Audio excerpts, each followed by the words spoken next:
You the brightest in the bluegrass. This is Everyday Kentucky. Well, good morning and welcome back to Everyday Kentucky. I'm India Jones. She is the birthday girl. Ew. I'm gonna stop doing that. But I am, and we are hanging out with Azhani again, just enjoying this conversation, talking about Fan Fest, because of course it's right around the corner. Literally this weekend, a lot of people are excited to meet you. What are you excited for the fans to know most about you? Oh, goodness. I just want them to know that I'm really excited to be here and excited to hopefully lead them to one more championships when we win. It's not just us, it's everybody. So I'm excited about that. Yes. What drew you to Kentucky? This is such a cliche answer, but and everyone says it, but the people in Lexington and the coaching staff and the department and just meeting you guys, everyone's so authentic here and wants the best for you. And so it's fun to be in an environment like this. Chad's sitting there too. Dave, of course, is over there just chatting like he's been every single day this week. Azhani was on track to be a world-class track athlete. Wow. Am I right? So you were going to be a track athlete. That's true.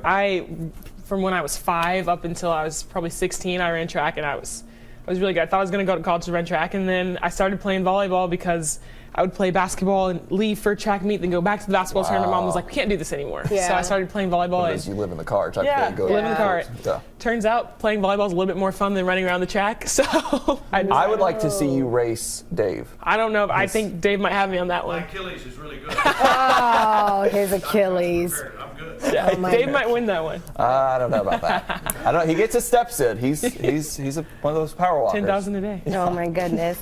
Well, let's take a look at some more trending stories this morning. The Kentucky women's basketball team fell short in a matchup against Auburn last night. It got down to the wire, but ended with a W for Auburn, ending the game with 71-68. So the Cats take on Missouri this Saturday at Memorial Coliseum. The game tips off at 3 o'clock, and you can watch it on the SEC Network. I will say that there was a moral victory with this game last night. It was the We Back Pat game, which supports the Pat Summit Foundation, who, of course, is the legendary Tennessee women's basketball coach who passed away after a battle with Alzheimer's. And I was there doing a story last night because the foundation donated $25,000 to the folks at the Sanders Brown Center of Aging so they can continue their studies and their research for dementia and brain health here in Lexington. And hopefully the ultimate goal is to find a cure. And they all had signs, everyone in the crowd, saying, you know, this is someone that I am honoring or a loved one that I have in my life that I've lost to Alzheimer's or is battling it. An incredible legacy to be such a good coach and to leave behind so many wins, but to leave something behind like that. It's so awesome. That's awesome. Yeah, and and just to see so many people. There was a woman there in the crowd, and she had the shirt on, and she was honoring her mother, and then it had also Pat's name. And it's like, you know, we all have the rivalries. We all know the Kentucky-Tennessee rivalry, but when it comes down to things that matter and things that are important, we put all that aside, and we are, you know, the SEC is something, it's a special conference. For sure. Right. I think I was having a conversation with one of my friends, and it has nothing to do with the SEC, but in that rivalry and going back and forth, when DeMar Hamlin had passed out on the ground, or on the field rather, a friend of mine was so upset, and he and I kind of went back and forth about the Bengals and moving forward, and he's like, but you know, you're a Bengals fan, you're supposed to really be into it, and we don't care. And I'm like, but you have to be human. You know, these are people. And so that was my frustration. It's a lot of times that they get so caught up in these sports that they forget to be human sometimes and just help the next person out. I remember when we were young and growing up and we did sports, I don't see it often anymore, but if a player gets hurt, like when I was cheerleading, we would always get down on the ground. Until that person got back up. But even nowadays, I don't see that as much anymore, which I hate that it's happening, because everybody was then support that one person. It didn't matter what side or team you were on. And I'm sure, like for you, if a player gets hurt during a match or anything, you're always probably thinking that could easily be me. It could easily be. Everything's become so more fast and explosive and athletic now that injuries happen, and so. Really blessed that they happen less in our sport, but it's for sure scary. Have you ever been injured? I had knee surgery when I was in high school. Very minor though, meniscus, but I've been injured, and I'm getting older now. I'm in my 5th year, so my body doesn't move quite the same as it does when it used to. The college student says that she's getting older. I know, right? I know, right? I'm over here with a 12-year-old. Let's not do this, okay? All right. He's like, let me have my donut in peace and happiness. I am eating a donut. I'm sorry. Well, the Kentucky Wildcats are gearing up for a matchup against number 9 Kansas. Yeah, the Cats are coming into tomorrow's game after having a 3-game winning streak. The Cats and the Jayhawks tip off tomorrow night at 8 in the SEC Big 12 Challenger at Rupp. You can watch it on ESPN. Of course, you can also just go to FanFest and have a big watch party with all your fellow BBN who are not inside the game. This is where I'm going to lose my Kentucky fandom card for a moment. Oh, here you go. I am going to miss the game. Oh, no. And I'm going to be at a concert, but I'll probably also have my phone watching. I was going to say, but It depends on what concert you're going to, if you lose your card or not. Okay, it is a Kentucky boy. It's Walker Montgomery. He's playing at Renfro Valley, so and he's also a big Kentucky fan. So I'm hoping maybe he'll have like a monitor off to the side to watch, so I can watch the game and watch him. But I'm sure there will be lots of people wearing blue at that concert as well, and everywhere, because it's. I mean, I know we had our little down earlier this season, but I really kind of feel the fandom rallying up, and I think the Cats can pull off the win. Yeah. I was torn trying to decide if I wanted to wear blue or black today because, of course, my Bengals, it's always a tear. Do I wear blue to support UK or do I wear the orange and black to support? Well, you got to be careful. Make sure what game is coming up. Well, also the right orange, because if you're wearing that gaudy orange. That gaudy yes. It's one thing I learned being here. I bet you have. That's fantastic. Well, take a look at this. So she survived world wars, the Spanish Civil War, the Spanish flu, pandemic, and COVID-19. Yeah, meet Maria Brañas Moria. She is 115 years old and 328 days. Add that to it. She has been confirmed as the world's oldest person alive, according to the Guinness World Records. She was born in San Francisco on March 4th, 1907, 1 year after her parents immigrated to the U.S. But 8 years later, the family decided to return to Spain, and they settled in Catalina, and she has lived in that region ever since. Her new title comes after the death of 118-year-old rather, French nun Lucille Randon, who passed away on January 17th. Oh, wow. Wow. And look at, you would not I know. guess Not that. at all. She has the looks secret. really good. I know. Yeah, the fountain's in her backyard for Yes, sure. that's where we're going to get that fountain. So, Azhani, this is the question that I always ask everyone when they come on and we air stories like this. Would you want to live that long?